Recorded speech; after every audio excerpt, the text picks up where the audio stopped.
Yeah, my name is Andy. My Korean name is Ian, but I'm using the name for using a journalist. Well, I'm in a business now, so I use an English name, so it's called Andy. I work at Web Media. I'm the moderating this panel, so let's get things started. I want to introduce our panelists. Could you introduce your process or yourself? Hi everyone, my name is Tokyo. I am the COO, Head of Growth for Slash Vision Labs. We're a project, our payments project, focused around East Asian market, specifically Japan. And we are looking to launch Japan's first crypto credit card in the space. When you hear crypto credit card, you might think, oh, it's old news, they've done it in the past, but believe it or not, in Japan, it still doesn't exist yet. There's a lot of regulatory restrictions, and we'll be the first ones to launch it later this year.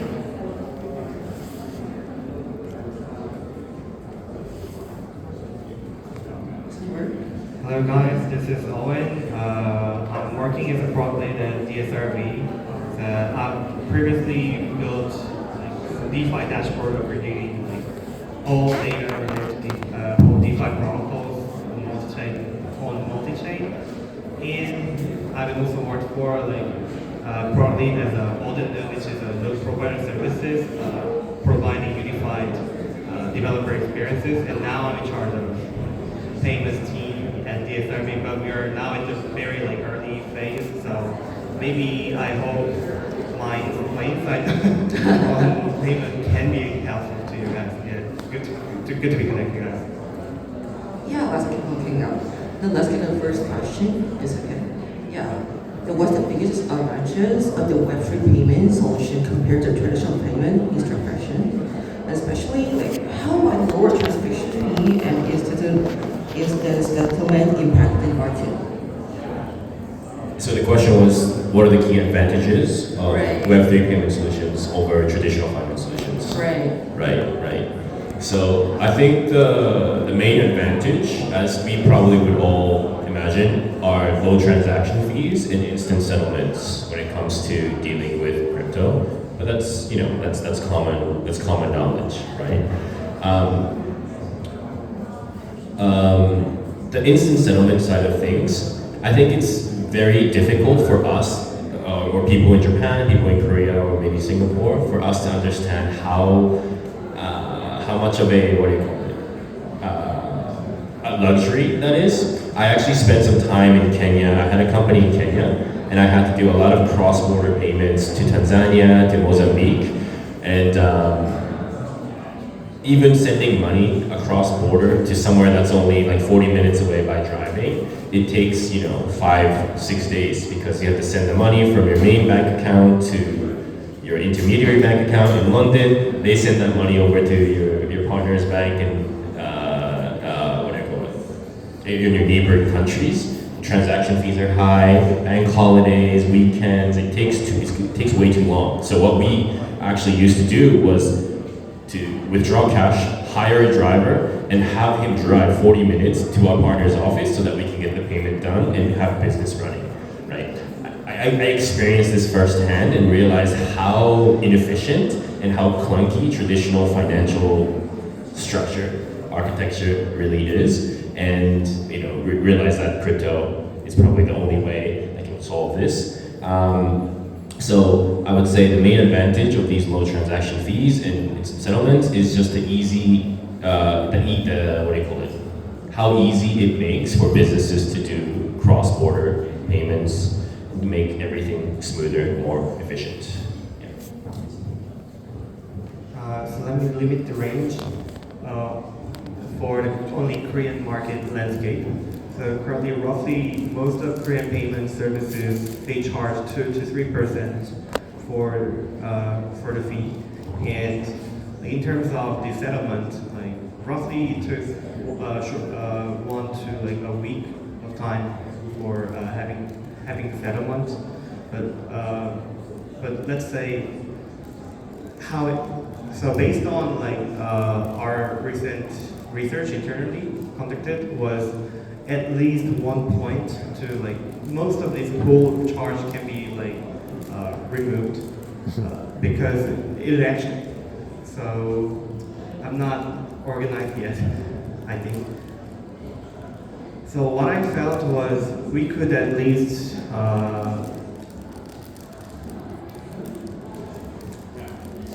based on the recent issues triggered by the Q10, like it was all the matter was triggered by the avoiding instant settlement and just utilizing those advantages just for their personal advantages, and just as the inherited advantage of blockchain, which can be very transparent and instant. So we could leverage from this, and that's the main reason why DSRV is trying to move on to this on-chain payment industry. Yes, definitely true. That's why. Yeah, I started data for the Web3 payment solution market is expected to grow CAGR for the 28.5% for the 2024 to 2032. I saw it with one research. Yeah, I mean, we can only hope, right? Just hope. Yeah. I want to find how to do it, what strategy to meet all of the growth like that. So can you repeat the question? Because just CAGR 28%, Yeah. right? Then how can we do that? In the builder's How time, do we not just achieve that? top down, there's a bottom up. Right. So I think the question is asking for the catalyst for the growth in Right. crypto adoption as well as crypto payment solutions, right? Yeah, I mean, the easiest way is for BTC to hit 100K and it's all over the news tonight, and everyone wants a piece of Bitcoin and altcoins again. I think that's the easiest catalyst, but that's not something that we can kind of move, right? So let's leave that out of the question. And the things that we can do on our end is, I think, make crypto easier to understand, easier to manage, and easier to use, most importantly. So right now, especially in Japan, where crypto regulation is very tough, people have crypto and they have no idea what to do with it, right? Because DeFi is restricted, stable coins don't exist in Japan, so it's really only an investment vehicle that people have tokens for. Obviously, not everyone's thinking about investments. Not everyone's interested in financial products as a whole. So that limits our, accessible market by a significant amount.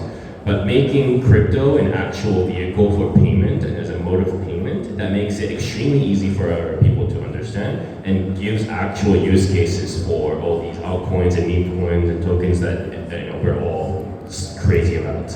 So us as Slash Regional Labs, we are working to make crypto easier to use. So I mentioned briefly before, we're building basically crypto.com card or Alchemy Pay card equivalent in Japan, so that all Japanese residents can use their crypto and can spend their crypto easily, just like they would use any normal credit card. I mean, of course, that's not our ultimate goal, but we do believe these baby steps towards getting users more acquainted and more used to using crypto is going to be a key factor for us to increase adoption in Japan and thereafter increasing payment transactions or crypto payment transactions in the region. Yeah, regardless of the number that you shared, I would like to just say, because the product with our company at the moment is in the very early stage, so I can just share what we researched recently. Also, it's due to the lessons what we've learned from the Terra also, we used to have our own stable coin before, but not anymore. And it's super tough from now on. So yeah, we are facing lots of compliance issues, and compared to even Japan, Korea is not not that ready for dealing with all of this business related to crypto to Web2 all this on-ramp, off-ramp stuff. So like I really feel like it would be really like nice of us if we can like discuss with multiple like parties, not only like the Web3 based business, but also from banks and like cards, so that we can like resolve these issues not from the bottom, but like backed by like huge entities. Like that's the only like will of mine at the moment. Yeah. The impression is we already had experience about it in Korea, so we know what the hurdle is really hard to get in. But some regulations are growing up, like especially in Japan. I want to know about the Japan European market, especially if you guys know about the global market though. Like, could you explain about how the regulation is advanced in like crypto market during like what kind of payment service? Sorry, the question Just for the payment service. about regulations. Yeah, just for the regulations. Yeah.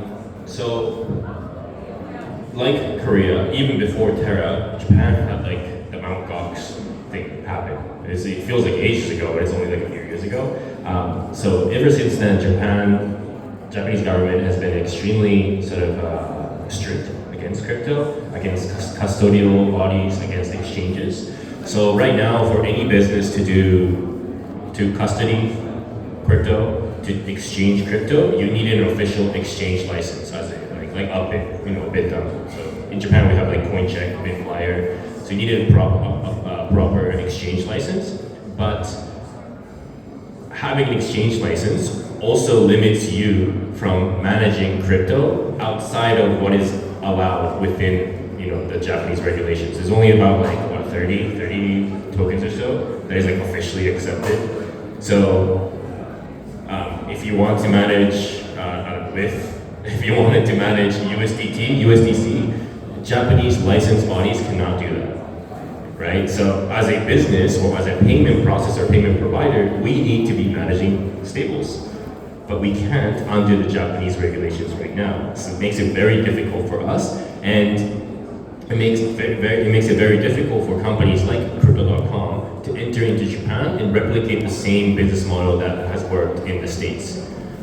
So that creates a challenge for us, but also an opportunity for us. So we were able to partner with Japanese regulators, Japanese credit card issuers, to try to create this unique structure where we can act like Crypto.com and issue crypto cards in a way that is compliant within Japanese regulations. So without being an exchange, without being a custodian, without being an OTC provider, right? So there's a lot of like compliance regulatory stuff that we do in the back, but we hide all that and create the user experience of just spending crypto and loading up your card, just like you would with what do you call it, like Crypto.com. So that is our moat, right? And we hope to be able to replicate these unique architecture that has worked in strictly regulated countries like Japan, and replicate it with Korean partners like DSRB to see if we can do this. Because if you ask any lawyer right now and you want to do crypto payments, immediately they will say no. That's not allowed. But what's important is for us to read through the lines of the current regulation and try to work around the rules so that we can push the boundaries a little bit. And that's sort of what we're doing right now with our regulatory partners, as well as Web2 partners, like card issuing partners and bank partners.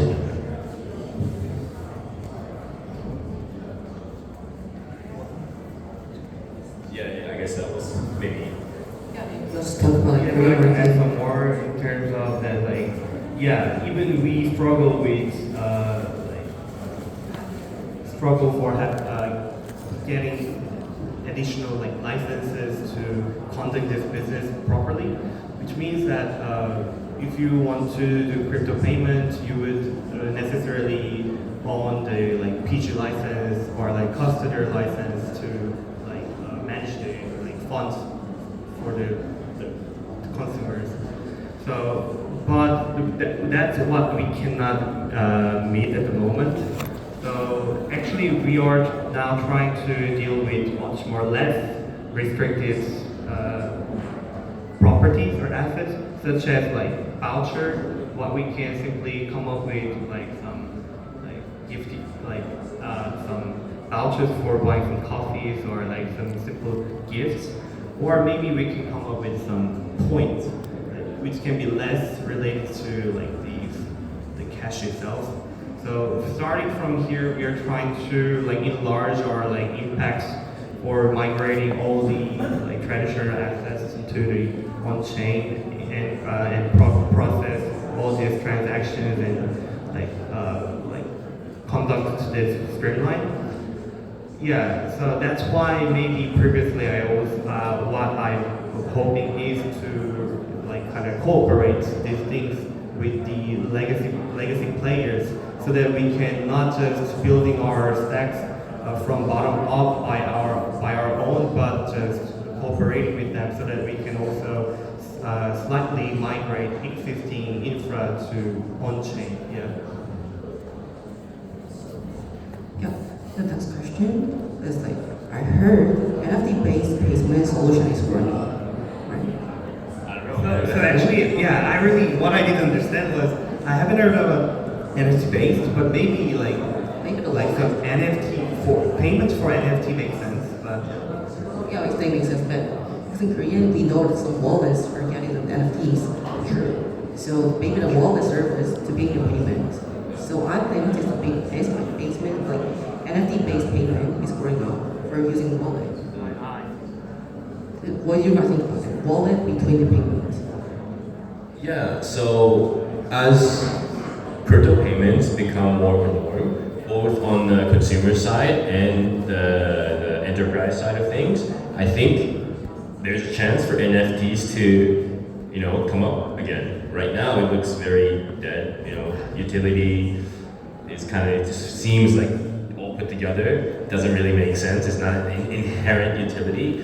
But with our crypto card solutions, what we intend to do with enterprises is to partner up with them to create unique loyalty programs, unique reward programs based on specific actions that users take on our platform or on chain.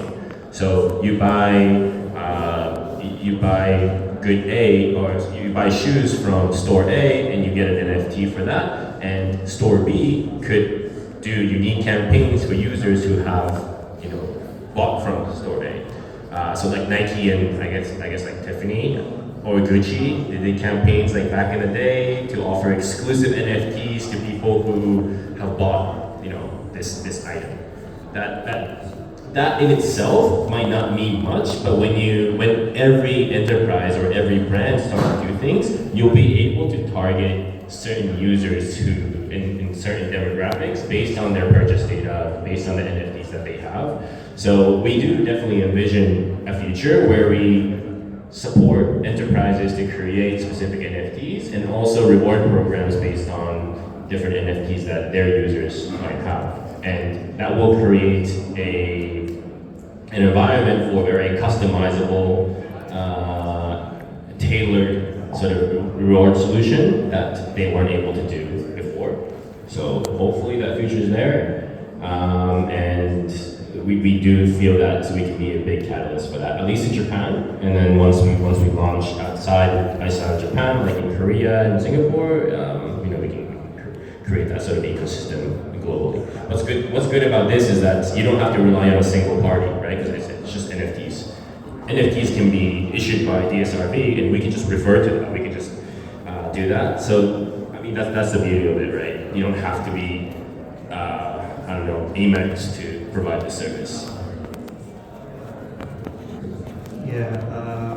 So if you're talking about if we interpret NFT-based payments as a NFT relevant payment or NFT adopted one, I would say the biggest party that would leverage from this would be all the people who are related to the industry, which are dealing with various kinds of intellectual property rights. So let's say one of our friend companies, they are recording some physical motion and they productize it and they sell it to like the gaming firms. So that can be like one very like obvious like case of making it an NFT. And like so let's say all the private individual can like create their own IPs and then like register into the market. I mean, we were actually welcomed all the concept of the NFT a few years ago. The thing is that to really recognize it and identify it as an asset, then it should be really easy to easy to buy and sell, and like yeah. So for that, like adopting the payments, much better payment with much better UX and UI, it will enable much frequent transactions related to those all different kinds of NFTs. So I would welcome those landscape in the future. Thanks. Yeah. Actually, we're out of time, right? Yeah, we're out of time. But thanks for sharing your insights for the post. And thanks for listening for us. Yeah, let's take a break and see you then maybe 5 minutes later.